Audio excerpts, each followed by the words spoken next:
বিরোধী কোনো মতের বিরুদ্ধে কখনো কোনো কটাক্ষ করে বক্তব্য দেননি। আমরা আশা করব আমাদের ভাইবাদের কৃতি সন্তান যুবদলের নেতা জহিরের নেতৃত্বে একটি বিশাল মিছিল এসেছে।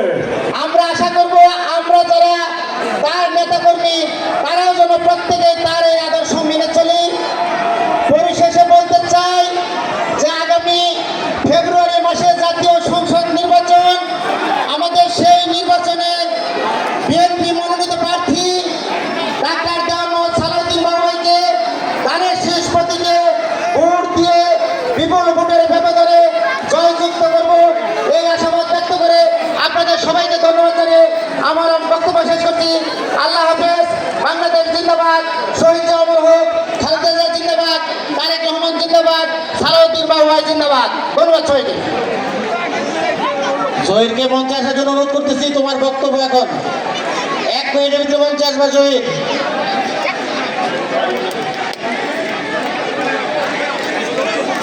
আমি যুবদলের নেতা জহিরুল ইসলামকে মঞ্চে আসার জন্য বিনীতভাবে অনুরোধ করছি। জহির,